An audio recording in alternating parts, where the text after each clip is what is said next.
नुसरत जावेद साहब, सर ये बताइए, ये मामला मुझसे बेहतर तारीख आपको पता है, पाकिस्तान के अंदर बहुत कुछ बनते बिगड़ते आपने देखा है। सर ये मामला इस दफ़ा ही इस तरह का बन गया है या हमेशा ही इस तरह का बनता है कि समरी आ रही है या नहीं आ रही है? हुकूमत वो पंजाबी में कहते हैं ना, उड़ीक लगा के बैठी हुई है कि कब समरी वापस आए जिसमें एलिजिबल अफसरान के नाम हो। लेकिन साथ ही साथ ये बात भी शाहिद खाकान भाई साहब हर जगह कह रहे हैं कि इस्तेहकाक वज़ीर आज़म का है, जो कि कॉन्स्टिट्यूशनली है, लेकिन अफसरान का नाम भेजने का इस्तेहकाक GHQ का है। तो ये मामला इस दफ़ा इतना गंभीर क्यों हो गया है आपकी नज़र में?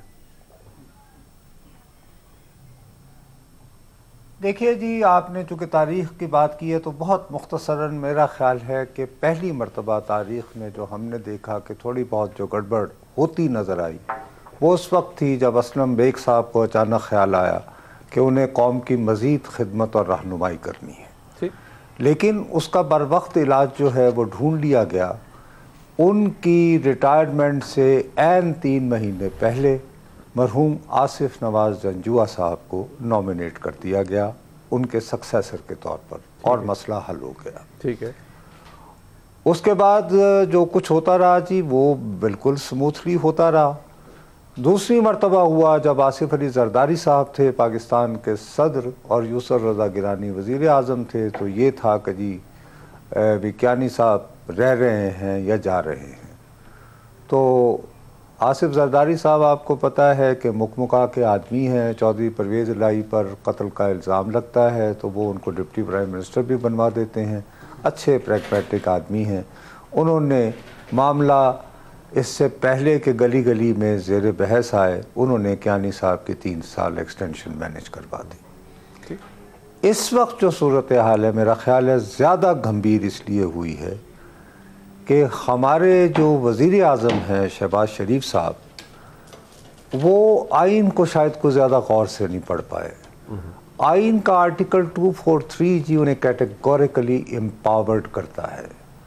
जो बात अभी आपने अपने इंट्रो में शाहिद खाकान अब्बासी साहब के ज़रिए सुनाई है जी, फ़र्ज़ करें कि सदर ममलिकत जो हैं वो वाक़अतन इस मामले में भी अड़ी दिखाना चाहते हैं। वैसे मेरा ख्याल है कि वो नहीं दिखाएंगे जब तक कि उन्हें 100% यकीन न हो कि उनकी ये अड़ी जो है कारामद साबित होगी। बहरहाल उसके बावजूद अगर वो उस पर सो भी जाएं तो आइन के मुताबिक कम से कम उनको ज़्यादा से ज़्यादा 25 दिन वो ले सकते हैं। 25 दिन से जी 1 घंटा ज़्यादा भी नहीं ले सकते। ठीक है जी। 29 तारीख को साहब ये तैनाती होनी है। अगर 1 नवंबर को वज़ीर आज़म साहब ने ये समरी मांग ली होती तो क्या हर्ज था। मैं तो इसका ज़िम्मेदार सिर्फ़ और सिर्फ शहबाज शरीफ साहब को इस कन्फ्यूजन का ठहराऊँगा, जिन्होंने आइन के तहफ़्फ़ुज़ की कसम खा रखी है। और अगर आइन का आर्टिकल 243 जो है वो बरूए कार नज़र नहीं आया तो मैं सिर्फ़ और सिर्फ उसका ज़िम्मेदार शहबाज शरीफ साहब को ठहराऊँगा, किसी और को नहीं। नुसरत जावेद साहब, शहबाज शरीफ साहब उसके बाद लंदन भी तशरीफ़ ले गए। वो एक ख़ास मशावरत थी जो कि मियां नवाज शरीफ साहब से उनकी हुई और फिर वो वापस तशरीफ़ लाए। एक फिर अलील भी हो गए, मौजूद भी नहीं थे सरकारी काम के लिए।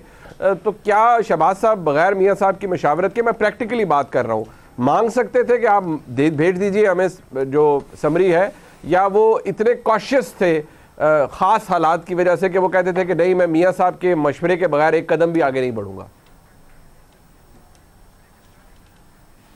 अरे साहब, गुजारिश ये है कि उसको आप मशावरत तो न कहें।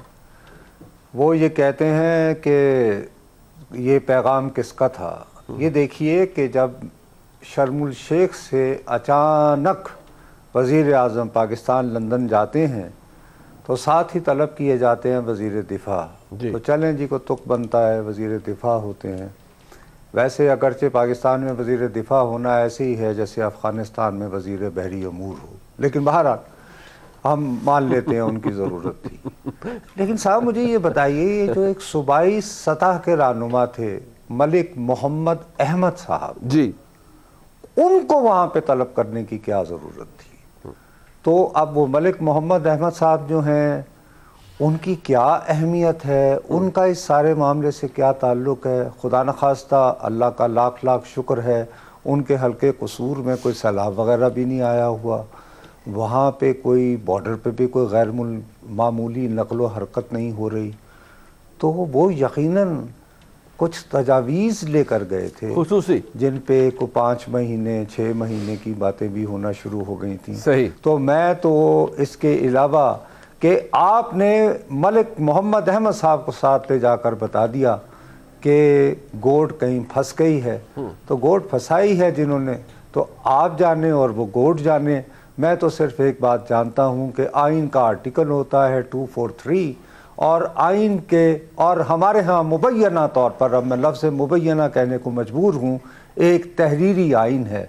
तो जब तहरीरी आइन की तशरीहात टर्न कोर्ट के हवाले से आनी शुरू हो जाएं तो फिर 243 की भी निकल आएगी। वैसे तो आइन बेचारा हर वक्त ही मौजूद रहा, सिवाय खुसूसी अदवार में जब उसके ऊपर कुछ हमले किए गए, लेकिन वो बेचारा मौजूद ही रहा। उसको कितनी उसकी बात सुनी गई, ये भी तारीख का हिस्सा है।